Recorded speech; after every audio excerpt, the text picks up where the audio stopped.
Jangan lupa subscribe, like, dan bagikan Ruh Ilahi channel.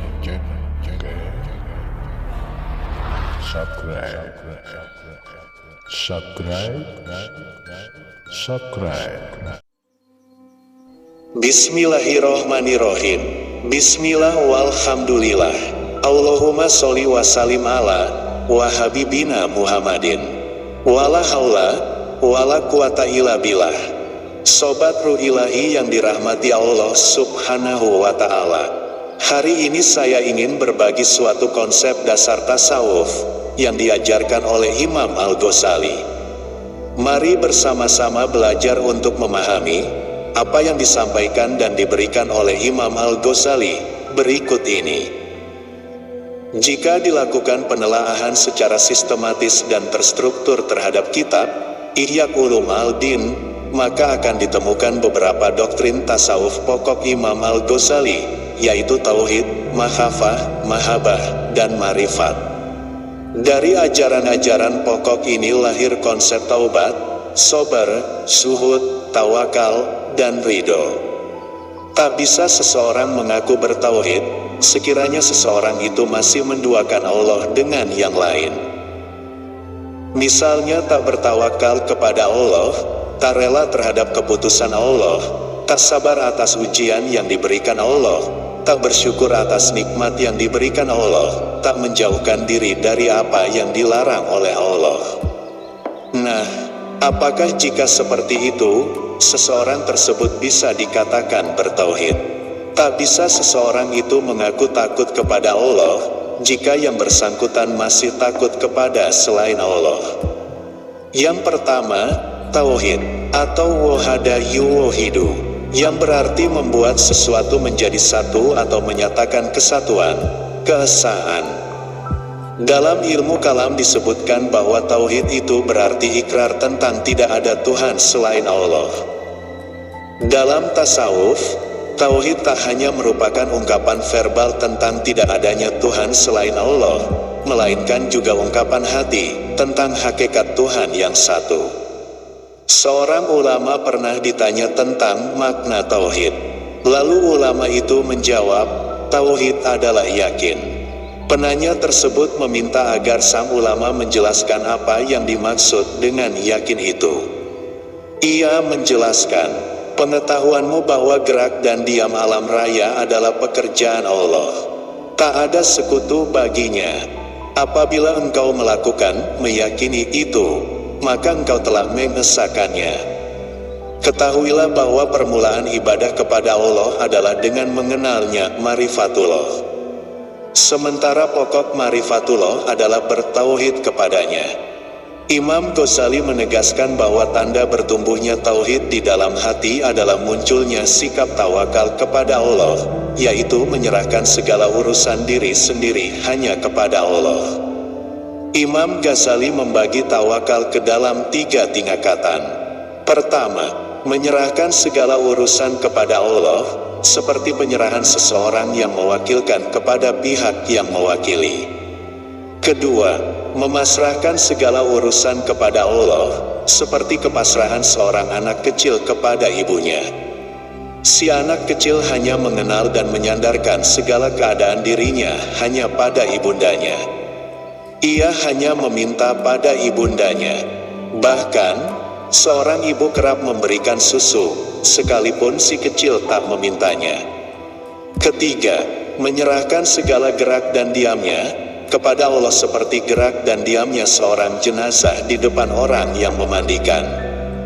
Orang yang berada pada peringkat yang terakhir ini memandang dirinya sudah mati, dan yang menggerakkan adalah Allah. Menurut Imam Ghazali, tawakal peringkat pertama sangat mungkin terjadi, sementara peringkat kedua dan ketiga amat jarang terjadi. Imam Ghazali berpendapat, bagaimana seseorang mengaku bertauhid kalau yang bersangkutan masih percaya pada kekuatan lain di luar kekuatan Allah. Dengan tauhid dalam hati, akan muncul kesadaran bahwa tidak ada yang aktif bekerja selain Allah. La faila illa Allah. Segala makhluk alam raya ini muncul dari Zat yang Maha Pencipta. Jika kesadaran tauhid itu menguat, maka seseorang takut dan berharap hanya kepada Allah, bukan kepada yang lain. Imam Ghazali mengkritik sikap dan perbuatan seseorang yang berharap tumbuhnya tanaman pada hujan, berharap turunnya hujan pada awan, berharap bergeraknya bahtera pada angin. Imam Ghazali menyebut semua hal itu sebagai syirik dalam bertauhid dan sebagai wujud ketidaktahuan tentang hakikat sesuatu. Wa hadza kulluhu syirk fi al-tauhid wa jalbi haqaiq al-umur. Imam Ghazali berpendirian bahwa tauhid adalah pangkal atau dasar dari seluruh doktrin dan ajaran tasawuf. Bagi Imam Ghazali, bahasan tauhid adalah lautan yang tak bertepi, bahar la sahila lahu. Untuk memudahkan, Imam Ghazali membagi tauhid ke dalam 4 peringkat, sobatku. Peringkat pertama, orang yang lisannya mengucapkan la ilaha illallah, tapi hatinya melupakannya bahkan mengingkarinya. Iman yang seperti ini adalah keimanan yang pura-pura karena tak tembus ke dalam hati. Imam Ghazali menyebut ini sebagai tauhid orang-orang munafik. Peringkat kedua, yaitu jika kalimat tauhid yang diucapkan lisannya dan dibenarkan oleh hatinya. Pembenaran di hati ini menyelamatkan yang bersangkutan dari siksa di akhirat. Inilah tauhid dan keyakinan orang awam. Peringkat ketiga yaitu jika seseorang itu melihat Tuhan yang satu pada segala sesuatu. Dengan perkataan lain, ia menyaksikan Allah ketika menyaksikan sesuatu. Inilah yang dimaksud maqam al-muqarrabin, yaitu kedudukan orang-orang yang dekat kepada Allah. Peringkat yang keempat, yaitu suatu rasa bahwa wujud ini hanya satu, yaitu Allah, la yara fiyal wujud illa wahidan. Pada peringkat ini, seseorang sudah tak melihat dirinya lagi, karena yang terlihat hanya Allah. Sehingga para sufi menyebut keadaan ini sebagai al-fanak fi al-tauhid. Menurut Imam Ghazali, tauhid keempat inilah sebagai tauhid puncak yang diintroduksi oleh Husain ibnu al-Mansur al-Halaj. Selanjutnya, mari kita membahas tentang makhafa atau ketakutan. Khauf, khifah, makhafa adalah kata benda Arab dari kata kerja khafa yakafu yang berarti takut. Takut kepada Allah bisa dialami oleh setiap manusia. Ketakutan itu terjadi, menurut Imam Ghazali, bisa terjadi karena melihat dan menyaksikan keagungan Allah Subhanahu wa Ta'ala, dan bisa juga karena banyaknya dosa yang dilakukan seorang hamba pada Tuhannya. Rasulullah Shallallahu Alaihi Wasallam bersabda, "Ana akhwafukum lillah." Aku adalah orang di antara kalian yang paling takut kepada Allah. Rasulullah juga bersabda, "Rasul al-hikmah makhafa Allah." Pangkal kebijaksanaan itu adalah takut kepada Allah. Imam Ghazali menegaskan bahwa orang yang dilanda ketakutan akut pada Allah akan terlihat pada kondisi tubuh, aktivitas fisik, dan gerak hatinya. Tubuh orang yang hatinya terbakar, ihtiraq al-qalbi, karena takut pada Allah akan panas, dan matanya menitikkan air mata. Bersamaan dengan itu, seluruh aktivitas fisik yang bersangkutan akan terhindar dari perbuatan dosa. Dosa-dosa yang suka dilakukan, serta merta ia menjadi benci. Dengan demikian, menurut Imam Ghazali, orang yang mengaku takut kepada Allah, tapi anggota badannya bergelimang maksiat, tak bisa disebut khauf, la yastahiqu an yusama khaufan. Itu sebabnya, Imam Ghazali menolak ketakutan kepada Allah, yang mengakibatkan hilangnya akal, zawal al-akli. Ihfadu ukulakum, fa innahu lam yakun lillahi ta'ala waliyun nakisyal akli. Jagalah akal budimu, karena tak ada seorang wali Allah yang kurang akal. Dengan pernyataan ini, Imam Ghazali menghimbau bahwa takut kepada Allah harus dalam ukuran wajar, tak boleh melampaui batas. Imam Ghazali berkata bahwa takut kepada Allah yang melampaui batas adalah perbuatan tercela, mazmum. Selanjutnya mari kita coba membahas secara singkat tentang ma'rifah. Ma'rifah berarti pengetahuan.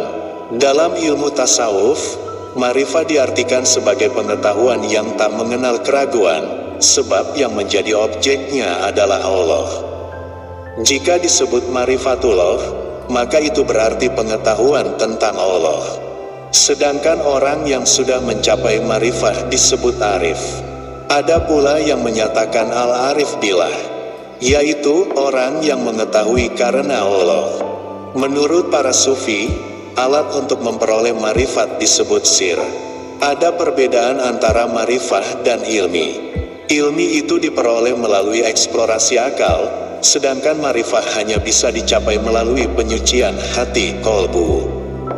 Imam Ghazali berkata bahwa ma'rifah adalah mengetahui rahasia Allah dan mengetahui soal-soal ketuhanan yang mencakup segala yang ada. Al-Ithilaq ala asrar al-rububiyah wa al-ilmi bitarotub al-umur al-ilahiyah al-muhitoh bikuli al-mujudat. Menurut Imam Ghazali, setiap ilmu adalah lesat, dan kelesatan ilmu yang paling puncak adalah mengetahui Allah. Baginya, kelesatan ma'rifatullah, mengetahui Allah, jauh lebih kuat ketimbang jenis kelesatan lain.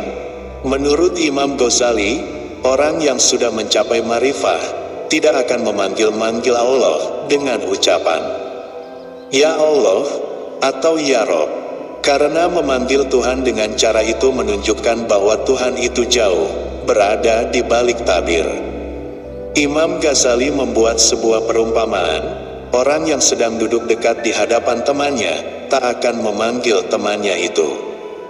Imam Ghazali berkata, Hal rawaita jalisan, yunadi jalisahu. Dengan perkataan lain, orang yang merasa tentang jauhnya Tuhan, akan terus memanggil Tuhan. Sebaliknya, orang yang merasa kehadiran Tuhan dalam dirinya akan berbisik kepadanya dalam hening dan diam. Imam Ghazali mengatakan, ciri orang yang ma'rifatullah diantaranya adalah keinginan untuk terus berjumpa dengannya, bukan dengan yang lain. Ia mengenal secara lebih dekat dengan membangun komunikasi yang intens dengannya. Orang yang tak menemukan kelesatan ma'rifah di dunia, maka ia tak akan menjumpai kenikmatan melihat Tuhan di akhirat, sebab sesuatu yang tak bersamanya ketika di dunia, maka di akhirat tak akan dijumpainya. Kita bahas mahabbah untuk konsep tasawuf selanjutnya. Imam Ghazali, selain menggunakan kata mahabbah, juga menggunakan kata ishq yang berarti cinta dan rindu. Allah pun juga disebut sebagai Al-Wadud, yang mencinta dan yang dicinta. Imam Ghazali mengutip dari ayat-ayat Al-Quran yang menjadi dasar metafisikal mahabbah. Misalnya Allah berfirman dalam surah Al-Maidah ayat 54 ini, Ya ayyuhallazina amanu, men yartada minkum, andinihi fasawfa yaktilohu biqaumin yuhibuhum, wa yuhibunahu asilatin alal mukminina, anisatin alal kafirina, yujahiduna fisabilillahi, walayakofuna laumata, laimin salika fadlullahi yutihi may yasya'u, wallahu wasiun alim. Hai orang-orang yang beriman, barang siapa di antara kamu yang murtad dari agamanya, maka kelak Allah akan mendatangkan suatu kaum yang Allah mencintai mereka, dan mereka pun mencintainya, yang bersikap lemah lembut terhadap orang yang mukmin, yang bersikap keras terhadap orang-orang kafir, yang berjihad di jalan Allah, dan yang tidak takut kepada celaan orang yang suka mencela. Itulah karunia Allah, diberikannya kepada siapa yang dikehendakinya, dan Allah maha luas pemberiannya lagi maha mengetahui. Cinta adalah benih yang bisa tumbuh pada tanah yang subur. Imam Ghazali menyatakan, haram Allah Ta'ala al-mahabbah ala sohib al-alaqah. Allah mengharamkan cinta bagi orang yang hatinya terkait erat dengan dunia. Orang yang mencintai sesuatu akan khawatir dengan hilangnya sesuatu itu. Karena itu, para pecinta selalu dilanda kekhawatiran perihal hilangnya yang dicintai.